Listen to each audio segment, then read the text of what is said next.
கர்த்தருடைய பரிசுத்த நாமத்துக்கு ஸ்தோத்திரம். இந்த வேளையில கூட நாம் தியானிக்கும்படியாக தெரிந்து கொண்ட வேத வசனம் லூக்கா எழுதின சுவிசேஷம் 7ஆம் அதிகாரம் 47ஆம் வசனம். லூக்கா 7:47 வாசிப்போம். ஆதலால் நான் உனக்கு சொல்லுகிறேன், இவள் செய்த அநேக பாவங்கள் மன்னிக்கப்பட்டது, இவள் மிகவும் அன்பு கூர்ந்தாளே. இயேசு இந்த இடத்துல ஒரு பெண், அதாவது ஒரு ஸ்திரீ தன்னிடத்தில் அன்பு கூர்ந்த ஒரு விஷயத்தை நமக்கு சொல்லுகிறார். இயேசு ஒரு பரிசேயன் வீட்டுக்கு வந்திருக்கிறார் என்பதை கேள்விப்பட்ட ஒரு ஸ்திரீ தானும் இயேசுவை காண வேண்டும் என்பதற்காக அந்த பரிசேயன் வீட்டுக்கு வந்தாள். வந்தது முதல் இயேசுவின் பாதத்தின் அருகே பின்னாக உட்கார்ந்து தன் கண்ணீரினால் கண்ணீர் விட்டு கதறி அழுகிறாள். தன்னுடைய பாவங்கள் மன்னிக்கப்பட வேண்டும் என்று இயேசு கிறிஸ்துவை நோக்கி அழுதிருக்க வேண்டும். தன் கண்ணீரினால் இயேசுவின் பாதத்தை நனைத்தாள். இரண்டாவதாக தன்னுடைய தலைமயிரினால் இயேசுவின் பாதத்தை துடைத்தாள் என்று வாசிக்கிறோம். அதன் பின்பு இயேசுவின் பாதத்தை முத்தம் செய்தாள் என்று நாம் வாசிக்கிறோம். அதன் பிறகு தான் கொண்டு வந்த பரிமள தைலத்தை இயேசுவின் பாதத்திலே பூசினாள். ஆம், அவள் செய்த இந்த காரியம் இயேசு கிறிஸ்துவின் மேல் எவ்வளவு அன்பு வைத்திருக்கிறாள் என்பதை நமக்கு வெளிப்படுத்துகிறது.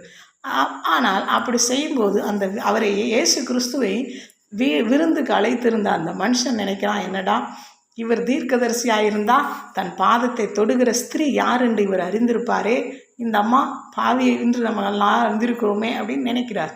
அவர் நினைத்த அவருடைய சிந்தையை இயேசு அறிந்து அதற்கு ஒரு நல்ல பதில் சொல்லுகிறார். இயேசு சொன்னார், சீமோனே, நான் உனக்கு ஒரு காரியத்தை சொல்ல வேண்டும். அவன் வாய் திறந்தெல்லாம் கேட்கல. அவனுடைய சிந்தையை அறிந்து அவர் ஒரு பதில் சொல்லுகிறார்.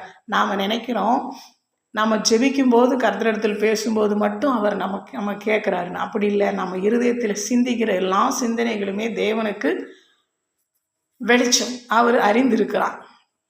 நம்ம அவர் மேலே அன்பாக ஒரு காரியத்தை சிந்தித்தாலும் தேவன் அறிவார். அவர் மேலே கோவப்பட்டாலோ முறுமுறுத்து ஒரு காரியத்தை சிந்தித்தாலும் அதுவும் தேவனுக்கு தெரியும். அப்போ சீமோனுக்கு ஒரு காரியத்தை சொல்லுகிறார். சீமோனே, நான் உனக்கு ஒரு காரியத்தை சொல்ல வேண்டும் என்றார். அப்பொழுது அவர் ஒருவனிடத்தில் 2 பேர் கடன் பட்டிருந்தார்கள் அப்படின்னு ஒரு கதையை அவனுக்கு சொல்கிறார். அந்த 2 பேரில் ஒருவன் 500 வெள்ளிக்காசு கடன் செலுத்த வேண்டும், மற்றவன் 5 வெள்ளிக்காசு கடன் செலுத்த வேண்டும். இவங்க 2 பேருக்குமே அந்த கடனை திருப்பி செலுத்துவதற்கான நிர்வாகம் இல்லாமல் போய்விட்டது. அப்போது அந்த மனிதன் ஐயோ பாவம்னு அவங்க 2 பேரையும் மன்னித்து விட்டார். அப்போது அந்த 2 பேரில் யார் அந்த மனிதனிடத்தில் அன்பாக இருப்பார்கள் என்று இயேசு விசாரித்தார். சீமோன் நன்றாக யோசித்து அதற்கு ஒரு பதில் சொன்னார். அவர் சொன்னார், அதிகம் மன்னிக்கப்பட்டதோ, எவனுக்கு அதிகம் மன்னிக்கப்பட்டதோ அவனே அந்த மனிதனிடத்தில் அன்பாக இருப்பான் என்று நினைக்கிறேன் அப்படின்னு சொன்னார். இயேசு சொன்னார், ஆமாம், நீ சொன்ன பதில் சரியானது, your answer is very correct அப்படின்னார். சரியாக நிதானித்தாய் என்று சொன்னார். அதுக்கப்புறம் அந்த ஸ்திரீயை நோக்கி, ஆனால் சீமோன்கிட்ட சொல்கிறார், நான் உன் வீட்டுக்கு வந்தேன், சீமோனே, நான் உன் வீட்டுக்கு வந்தேன், நீ என் பாதங்களை கழுவுறதுக்கு நீ எனக்கு தண்ணீர் தரவில்லை, ஆனால் இந்த பெண்மணியோ தன் கண்ணீரால் என் பாதத்தை நனைத்தாள். நீ என் தலைக்கு எண்ணெய் பூசவில்லை, ஆனால் இந்த பெண்மணி என்ன பண்ணாங்க, பரிமள தைலத்தை என் பாதத்தில் பூசினாள் அப்படின்னு இயேசு சொன்னார். அவள் செய்த இந்த அன்பின் கிரியை நிமித்தமாக, அவள் என் மேல் அன்பு கூர்ந்தது நிமித்தமாக அவள் செய்த அதிகமான பாவங்கள் மன்னிக்கப்பட்டது என்று இயேசு சொன்னார். ஆம், நாமும் இயேசு கிறிஸ்துவனிடத்தில் அன்பு கூறும்போது நம்முடைய பாவங்கள் மன்னிக்கப்படும்.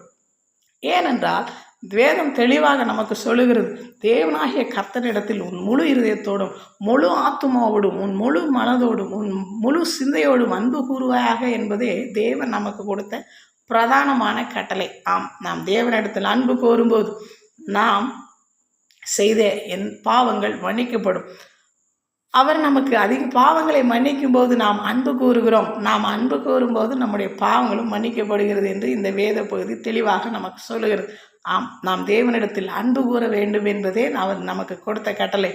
ஆக நாம் நாளுக்கு நாள் நாம் தேவனிடாகிய கர்த்தரிடத்தில் வைத்திருக்கிற அன்பு அதிகமாக வேண்டும். இந்த வசனத்தை நான் முதன்முறையாக ஒரு 20 வருஷத்துக்கு முன்னாக கண்டுபிடித்தேன். அன்று முதல் நான் ஒரு முடிவெடுத்தேன், நான் இன்னும் அதிகமாக இயேசு கிறிஸ்துவனிடத்தில் அன்பு கூற வேண்டும் என்று ஒரு தீர்மானத்தை எடுத்தேன். ஏன்னா நான் 10 வயசுலேயே கர்த்தர் என்னை ரட்சித்தார், பரிசுத்த ஆவியினால் அபிஷேகித்தார்.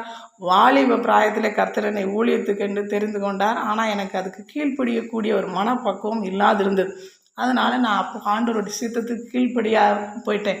ஆனால் என்னைக்கு இந்த வசனத்தை நான் பார்த்தேனோ, அவளுடைய செய்த இவள் மிகவும் அன்பு கூர்ந்தாலே, அதனால் அவள் செய்த பாவங்கள் மன்னிக்கப்பட்டதுன்னு இயேசு சொன்ன இந்த வசனம் என் இருதயத்தை தொட்டது.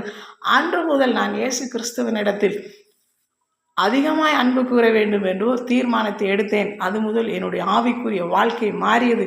கர்த்தருக்கும் எனக்கும் உள்ள ஐக்கியம் இன்னும் அதிகமானதை நான் கண்டு கொண்டேன்.